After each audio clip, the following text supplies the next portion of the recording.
Hari tu saya kira Yaris Cross versi petrol, tapi ada yang minta untuk kira versi hybrid pula. Berapa income yang saya nak beli Toyota Yaris Cross versi hybrid elektrik? Sampai 2 minggu launching dah ada 2,298 booking. Adakah sebab harga ataupun teknologi hybrid tu yang membuatkan kereta ni berbaloi? Jom kita breakdown. Model HEV harga bermula 109,900. Down payment kalau 10% 10,990.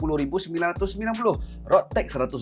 Insurans pula kalau dah ada 55% NCT RM1,401. Total upfront yang kena prepare adalah RM12,511. Mesti ada yang cakap kereta hybrid ni kalau dia punya bateri rosak mesti banyak makan wang. Toyota dah fikir siap-siap. Dia bagi 5 tahun warranty untuk kereta dan 8 tahun untuk warranty hybrid elektrik. Unlimited mileage. Tambahan ada 100 Toyota service center dekat Malaysia. Jadi tak payah pening kepala pasal warranty. Model ni kategori reliable. Jadi kita kira installment untuk 9 tahun. Sebulan kena prepare RM1,113. Kalau setahun pula RM13,356. Apa beza model HEV dengan petrol? Model HEV fuel consumption dia 3.6 liter setiap 100 km.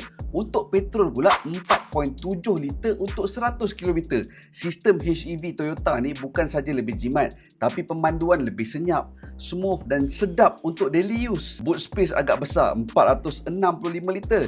Ground clearance 210 mm. Turning radius 5.2 meter. Jadi senang nak bawa dalam bandar, masuk parking, nak buat U-turn dan lalu dekat jalan yang bumping. Kita kira pula dia punya yearly expenses. Insurans RM1,401. Road tax RM120. Servis boleh preparekan RM783. Untuk wear and tear, at least kita simpan RM900. Total up yearly expenses untuk model HEV ni adalah RM3,204. Campurkan yearly expenses dengan yearly installment, maka dapatlah RM16,560. Bahagikan pula dengan 12 bulan. Jadi sebulan kena prepare RM1,380. Toyota Yaris Cross Hybrid Elektrik ni turut datang dengan rim 18 inch, leather seat, wireless Apple CarPlay serta Android Auto. Tapi dengan Toyota Safety Sense, the Adaptive Cruise Control. Banyak betul feature dia. Jadi berapa income yang saya nak memiliki sebuah Toyota Yaris Cross HEV?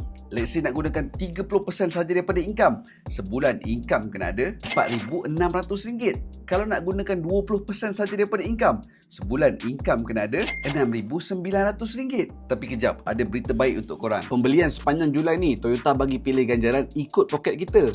Nak package rebate RM2,000 campur sekali voucher servis RM2,000, ataupun nak jimat upfront terus ambil rebate tunai RM3,500. Solid. Memang diorang dah payung gila-gila untuk pembeli awal. Lepas saya breakdown model HEV dan juga model petrol, korang prefer yang mana? Kalau tak tahu nak decide yang mana, jemput datang ke Toyota showroom. Test drive sendiri HEV ke petrol.